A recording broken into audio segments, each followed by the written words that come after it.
Bapak, Ibu, saudara-saudari, adik-adik kaum muda yang terkasih, jumpa lagi dengan saya, Pastor Jack Buran, SSCC dari Rumah Retret Batam Oase Center. Kembali pada hari ini, kita diajak untuk mendengar dan merenungkan firman Tuhan. Mari kita siapkan hati kita. Tuhan sertamu dan sertamu juga. Inilah Injil Yesus Kristus menurut Santo Markus. Dimuliakanlah Tuhan.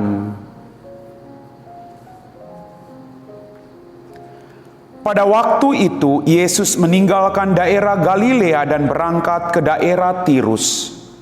Ia masuk ke sebuah rumah dan tidak mau bahwa ada orang yang mengetahuinya. Tetapi kedatangannya tidak dapat dirahasiakan. Malah di situ ada seorang ibu yang anak perempuannya kerasukan roh jahat. Begitu mendengar tentang Yesus, ibu itu datang dan tersungkur di depan kakinya.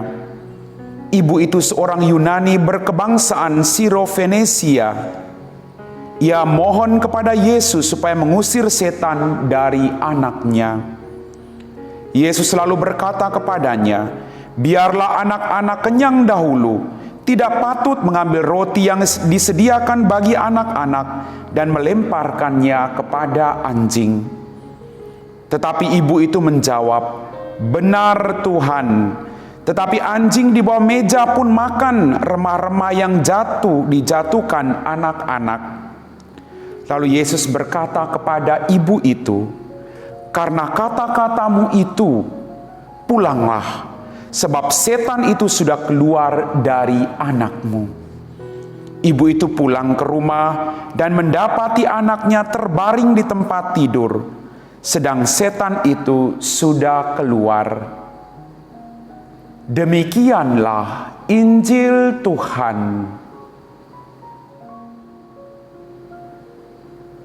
Bapak, Ibu, saudara-saudari, adik-adik kaum muda yang terkasih, apa kabar hari ini? Doaku selalu menyertai Anda semua apapun situasi hidupmu hari ini. Dan percayalah, Tuhan tidak akan pernah meninggalkan kita semua. Dalam bacaan Injil pada hari ini, kita mendengar bahwa Yesus mengusir setan yang merasuki seorang anak perempuan yang berkebangsaan Siro-Fenesia. Anak ini disembuhkan karena ibunya datang dan tersungkur di depan kaki Yesus. Luar biasa sikap ibu ini. Orang yang bijaksana adalah orang yang tahu tempat perlindungannya. Ini yang dilakukan oleh ibu. Dia datang, dia tersungkur di kaki Yesus, dan dia mengatakan, "Mohon belas kasihan agar anaknya bisa disembuhkan." Bapak, Ibu, saudara-saudariku yang terkasih, pertanyaan buat saya dan Anda renungkan dalam kehidupan kita. Apakah kita juga selalu datang dan tersungkur di depan kaki Yesus dengan doa-doa yang kita lantunkan ke hadapannya? Perempuan ini, ibu ini, anaknya akhirnya disembuhkan berkat imannya. Bagaimana dengan Anda dan saya? Apakah kita juga tersungkur di hadapan kaki Yesus? Lalu kita berharap kepadanya. Dan apakah kita terus berharap kepada Tuhan, sekalipun seakan-akan doa kita belum dijawab oleh Tuhan? Kadang terlalu lama kita menunggu jawaban doa-doa kita, lalu kita menjadi putus asa. Kadang kita merasa bahwa Tuhan jauh dari hidup kita. Kadang kita merasa bahwa Tuhan meninggalkan kita bergumul seorang diri dalam kehidupan kita.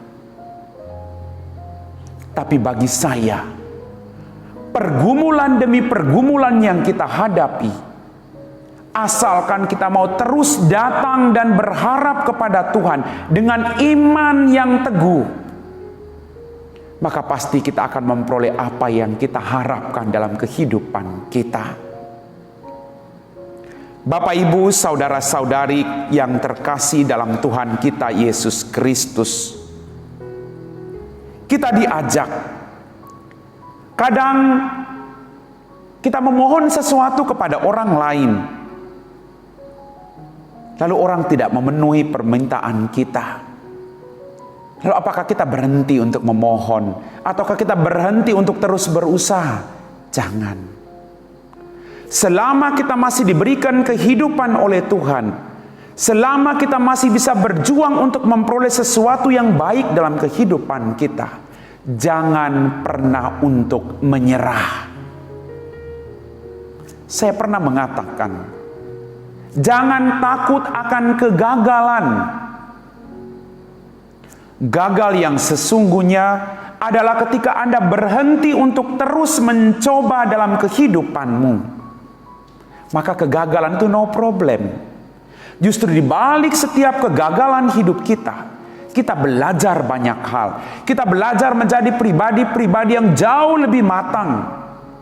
Kita belajar menjadi pribadi-pribadi yang jauh lebih rendah hati.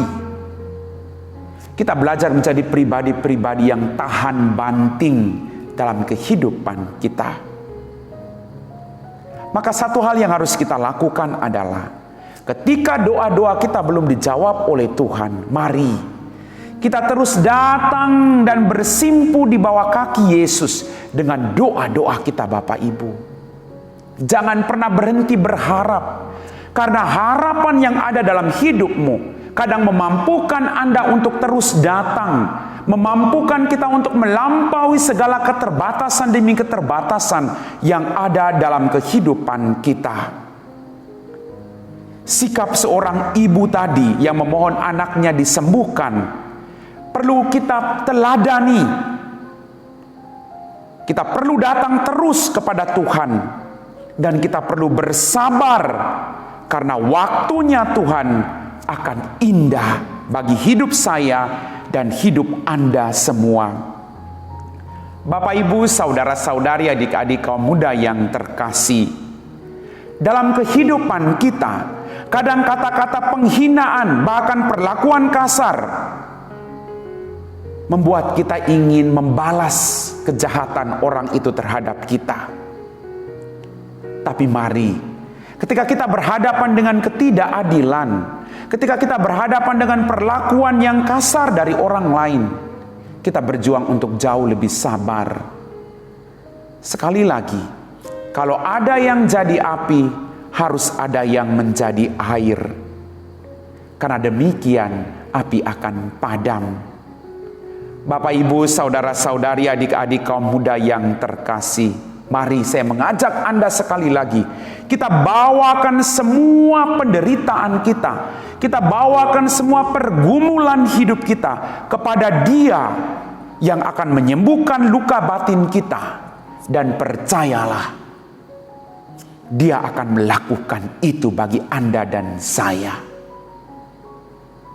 Tuhan kita tidak akan pernah lupa mendengarkan permohonan kita. Tinggal tunggu pada waktunya.